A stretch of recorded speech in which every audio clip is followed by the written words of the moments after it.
Good afternoon, everyone, and welcome to one of our last sessions here at our virtual BDC. I'm really excited about this session.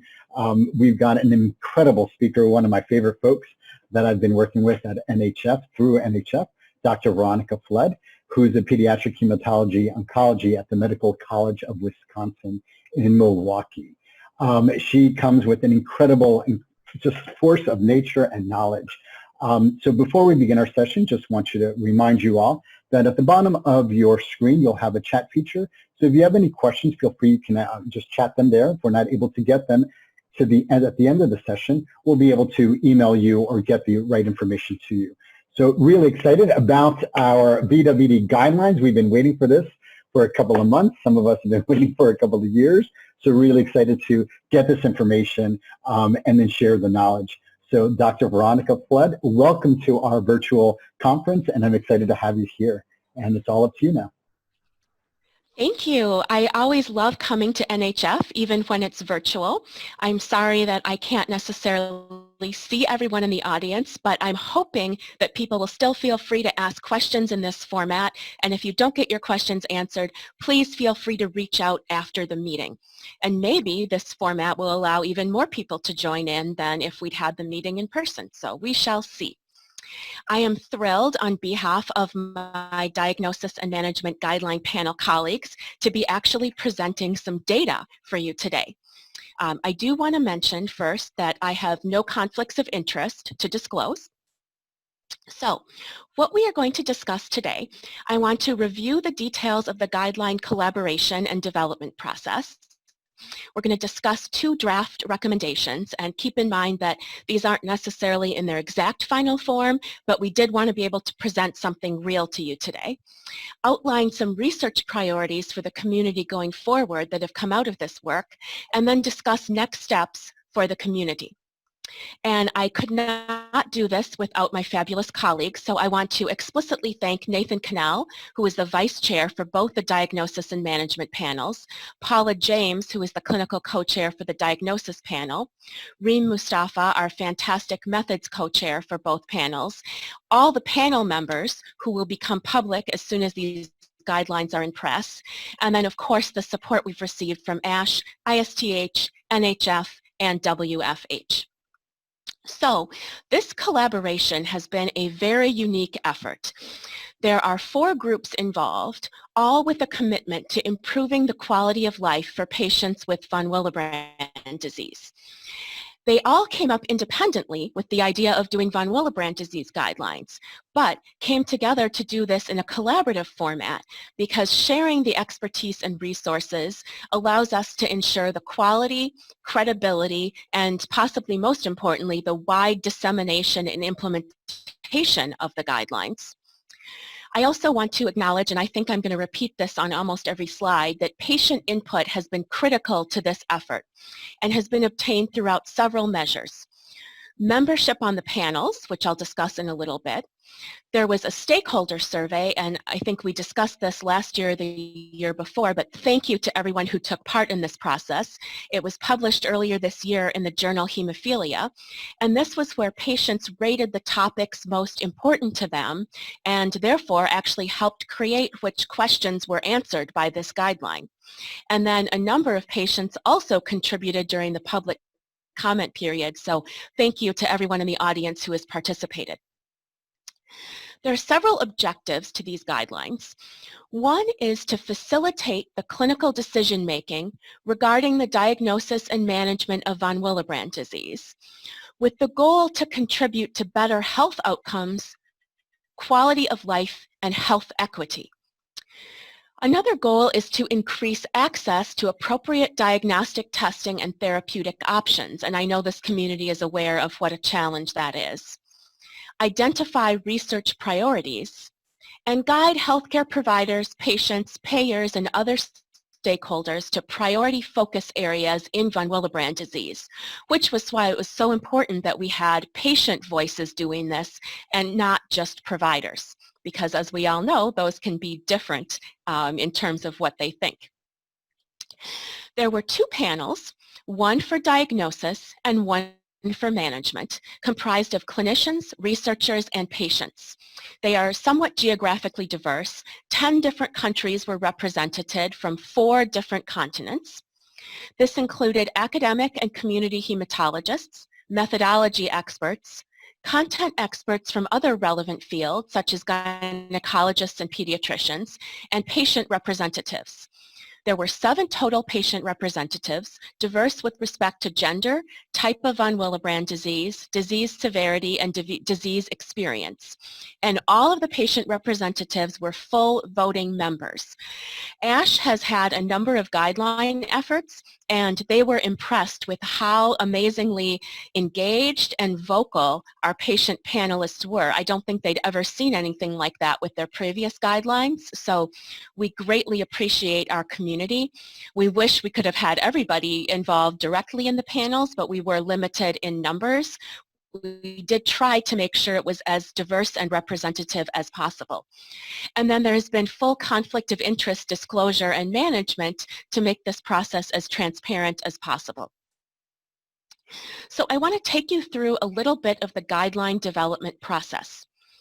This starts with the generation of clinical questions. So generally there's 10 to 20 clinically relevant questions that are generated in a special format called the PICO format. PICO stands for patient, intervention, comparison, and outcome. Then the evidence is synthesized. This is generally literature review along with other items. And an evidence summary is generated for each of these PICO questions via a systematic review. The panel then uses an evidence to decision framework. So the evidence summaries are incorporated into this evidence to decision or ETD framework, looking at things like resource use, feasibility, acceptability, equity, and patient values and preferences. So again, that engagement of patients and looking at what they feel is most valuable is very important. And then ultimately, the guideline panel members make a recommendation based on this format. This, as John alluded to, has been a long process, starting when the project was first approved in 2017. There was a scoping survey 2 years ago, which again, many people here participated in, and thank you for sharing your priorities. The panel first met in August of 2018. Systemic reviews were conducted over the next year and a half. The second in-person meeting was this January.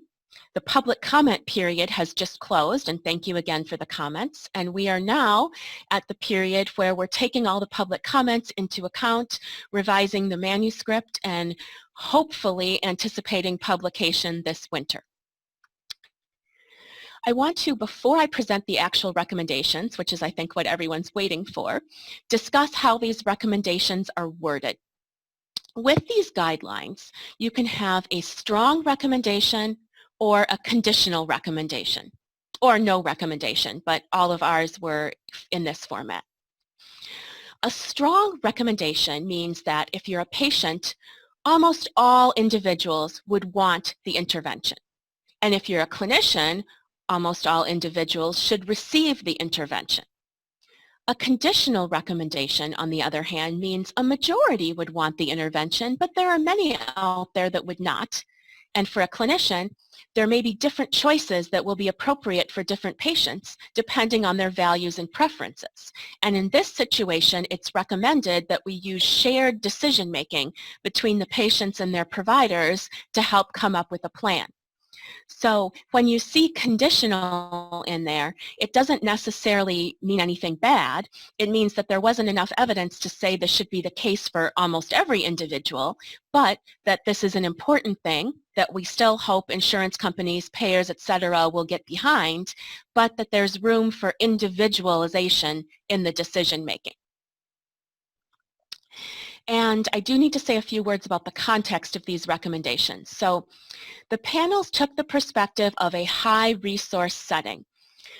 This was for several reasons. First, it was important to understand what might be the goal of optimal care, to inform advocacy efforts and policy work, and then there are plans to future adaptation and adaptation of these guidelines where there may be revisions for lower resourced settings. Again, I want to note that when voting occurred, patient panelists are full voting members, so there's not a hierarchy. Everyone on the panel has been equally engaged. And then before I actually present them, I just need to say again, these are draft guidelines. They are still going through clarification based on comments from public comment and now need to go through panel revision prior to journal peer review, at which point there may be some more tweaks before publication. So this, what I'm sharing today, is a draft recommendation. These may not be the final versions that you see in print, but we thought it was important, since this community has been so important, to share some part of this work with you guys. There's two panels, one on diagnosis and one on management. We actually decided for this meeting to present two management guideline questions. The reasoning being that this group is primarily going to be people who already have a diagnosis of von Willebrand disease, so we thought you'd be more interested in the management side of things. WFH did present one from each panel, and I believe that was recorded, if you want to go back to that. So the first question I'm going to talk about was something that was highly rated on the scoping survey, and that are issues surrounding prophylaxis in von Willebrand disease. So, in patients with von Willebrand disease with a history of severe and frequent bleeds, should we use routine prophylaxis with von Willebrand factor concentrate or no routine prophylaxis, which would be treatment on demand? This was how the question ended up being phrased. The recommendation, which ended up being the first recommendation in the management guideline, in patients with von Willebrand disease with a history of severe and frequent bleeds, the guideline panel suggests using long-term prophylaxis rather than no prophylaxis. This was a conditional recommendation, so there wasn't enough evidence to bring it up to strong, but it is still the recommendation based on low certainty in the evidence of the effects. And I'll take you through the evidence. But the fact that it's a recommendation for means we are recommending this for the majority of patients that fit this situation. So we did actually find a little bit of evidence for this. One randomized controlled trial, which compared prophylaxis to a placebo treatment. There were 5 pre- and post-prophylaxis analyses with an explicit comparison between time periods where patients received prophylaxis versus no prophylaxis. And then there were 8 pre- and post-analyses where the comparison was implicit rather than explicit. The evidence showed that routine von Willebrand factor concentrate prophylaxis reduced the risk of bleeding, improved time to first bleeding event, meaning it took longer for patients to have that first bleeding event, reduced epistaxis or nosebleeds, and reduced risk of bleeding episodes, hospitalizations, and heavy menstrual bleeding for patients that were undergoing prophylaxis. The one problem with the randomized controlled trial, there was a question of actually increase in bleeding episodes lasting more than 2 days and increase in gastrointestinal bleeding. The majority of this came from a single patient who had multiple episodes of GI bleeding. So this possibly led to overestimation of harm from the use of prophylaxis. But in general, most of the results were favorable in favor of using prophylaxis. Several themes came up from surveys of panel members and the panel discussion. This included the fact that patients are likely to place a high value on reducing the risk of bleeding, particularly the effect of bleeding on quality of life. And that value probably depends on the severity and frequency of the bleeds. And the importance of shared decision-making to review risks and benefits. This was not something the panel felt comfortable saying should apply to everybody. It was something that needed to be discussed between patients and their providers, because there's likely variability in values and preferences amongst individual patients. And we also noted the importance of the availability of educational material for clinicians and patients to highlight both the potential benefits and harms of long-term prophylaxis. So when I talk about the work has only just begun, this is one of the areas in making these educational materials, decision-making tools available, as well as publicizing the guidelines. There's a number of things we have left to do, and we're likely to be coming back to this community for help with. The justification for these guidelines, there was low certainty because we just don't have great data, in the evidence for a net benefit on health outcomes from using prophylaxis over no prophylaxis in von Willebrand disease patients with a history of severe and frequent bleeds. The large costs of prophylaxis were considered to be worth the net benefits that would accrue for patients, however, and it was thought that long-term prophylaxis in general is likely to be acceptable and feasible to implement, and this recommendation is likely to increase equity, particularly if we can get payers to understand how important this is and reimburse for this. Several research priorities came out of this question, particularly in looking at the lack of evidence in certain areas. A large randomized controlled trial on prophylaxis versus on-demand therapy, particularly in patients with mucosal bleeds. Studies on the use of prophylaxis for heavy menstrual bleeding, gastrointestinal procedures, and the impact on quality of life, because most of the data we have is on number of bleeds and does not actually address what patients are experiencing. Studies comparing plasma-derived versus recombinant VWF concentrate for prophylaxis, this is a newer issue, and the role of concurrent antifibrinolytic therapy with prophylaxis for mucosal bleeding, such as epistaxis or nosebleeds, heavy menstrual bleeding, gastrointestinal bleeding. And then last of all, the role of concurrent anti-angiogenic therapies with prophylaxis for gastrointestinal bleeding, because we know this is an area where a lot of patients just aren't achieving the desirable control. So that is what came out of the discussion on prophylaxis for patients with von Willebrand disease and frequent bleeding. So it's a conditional recommendation, meaning this isn't a universal recommendation, but the recommendation was that prophylaxis should be considered in those situations. The second question that I want to highlight is a question around treatment of heavy menstrual bleeding. I realize this doesn't necessarily apply to everyone in the audience, but this was another topic that in the scoping survey received a great deal of interest and a great deal of desire for information on. And even if it doesn't affect you directly, it may very well affect your relatives. And there are some important issues regarding health equity surrounding this. So the question that the panel ended up coming up with for heavy menstrual bleeding: in women with von Willebrand disease with heavy menstrual bleeding, should we prescribe tranexamic acid, hormonal therapy, such as, and what's written here is the levonorgestrel releasing intrauterine system, which is basically the Mirena IUD, or hormonal contraceptives, or desmopressin? And the answer, the panel suggests using either hormonal therapy, such as combined hormonal contraception or an IUD, or tranexamic acid over desmopressin to treat women with von Willebrand disease with heavy menstrual bleeding who do not wish to conceive. And this is important because it's actually separated into two groups: those who do not wish to conceive, for whom hormonal contraception is reasonable, and for those who wish to conceive, this ended up being just tranexamic acid over hormonal therapy and desmopressin.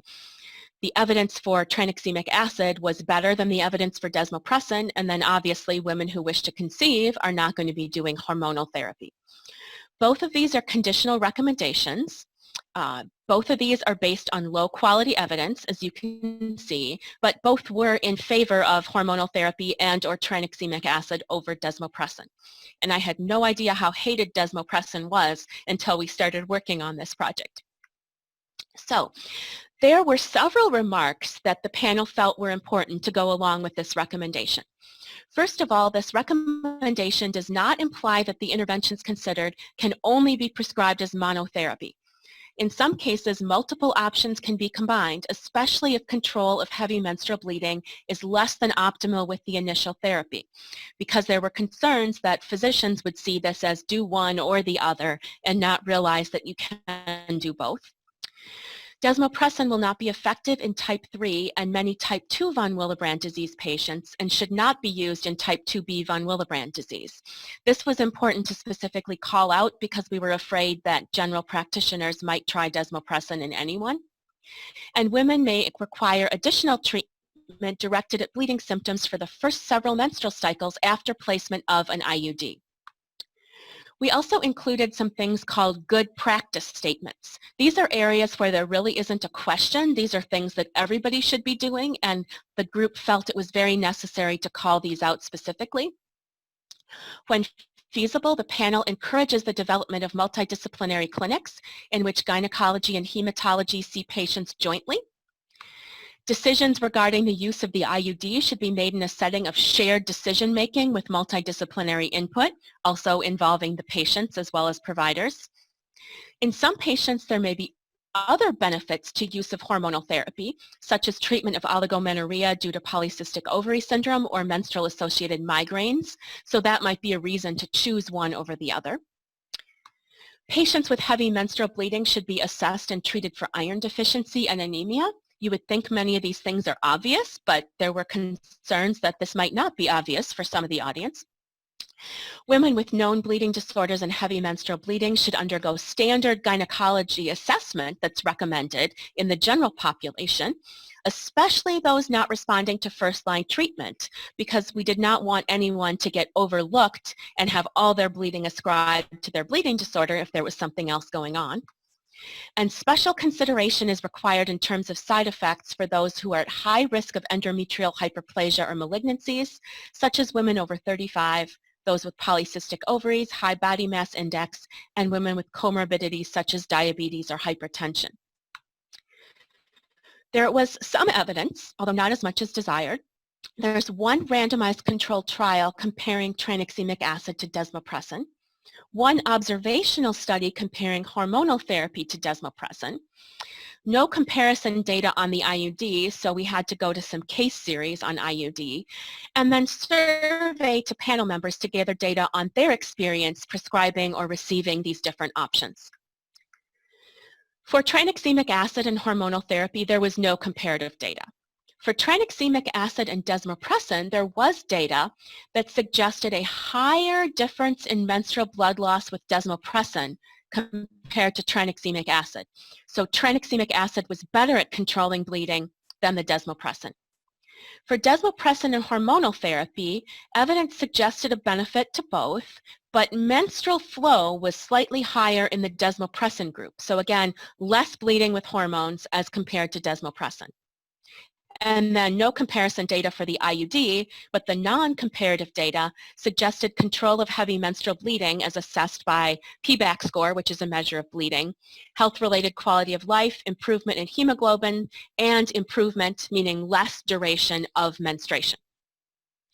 The justification for the final recommendation here, the recommendation for using hormonal therapy or tranexamic acid over desmopressin places a high value on the better balance of effects and the increase in health equity anticipated with hormonal therapy, as well as the best acceptability and feasibility of tranexamic acid in comparison with the less acceptability of desmopressin.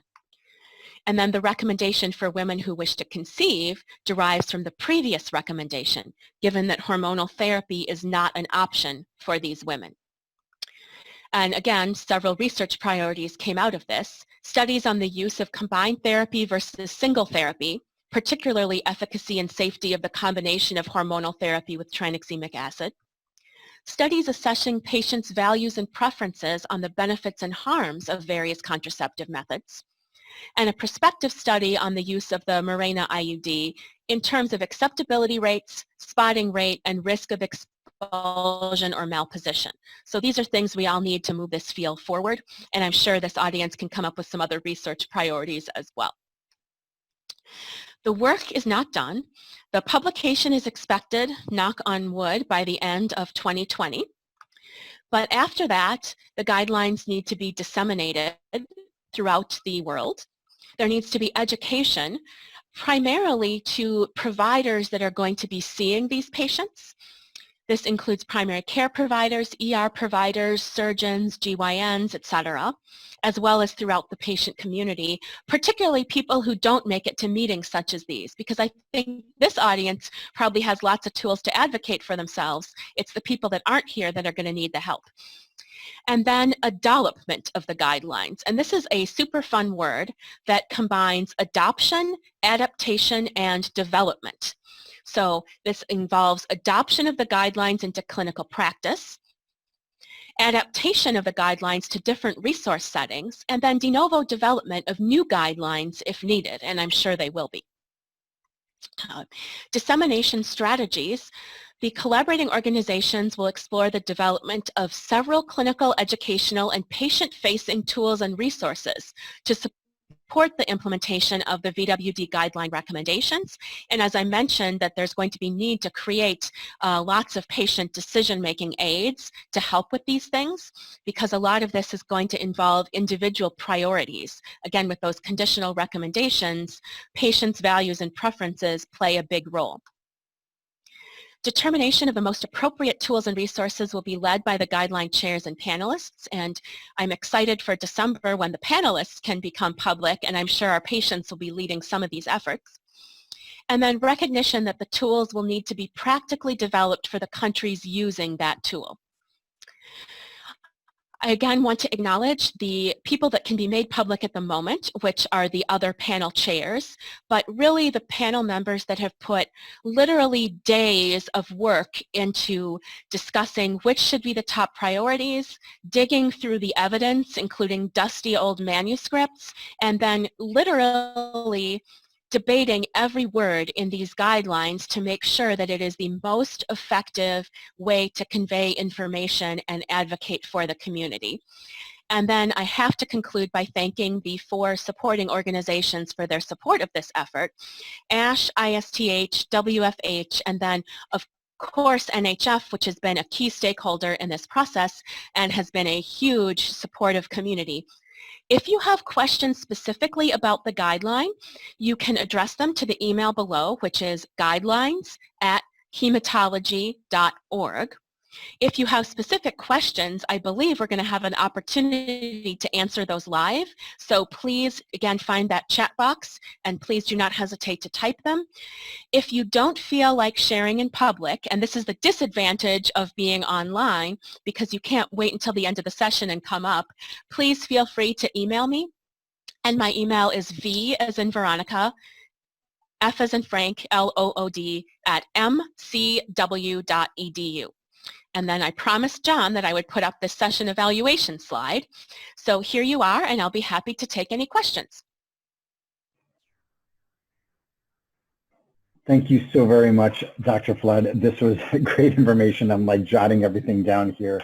And you know, such important information as we keep moving forward to better create, you know, better treatment and better assessment to our VWD community. So thank you so very much for your timing and energy with all this, and really looking forward to seeing this evolve. And then also for sharing those links to contact you, the address to contact you, or to contact to see if there's any other questions. So thank you so very much. So we're going to get to your chats or your questions in a few seconds. But just to remind you that your session evaluation is extremely important to us. So if you can please rate this session, and then also how could the session be improved. And more importantly, as you probably already know, we are going to be giving out a gift certificate, a raffle for $75. So please enter that. Not that you need the $75 as an incentive, but it always helps. So once again, thank you so very much, Dr. Flood, for your energy and your time. And we'll get to some of these questions in a few seconds. You know, excited for, as we move forward, looking at the, you know, how we're going to be treating and some of these guidelines for VWD.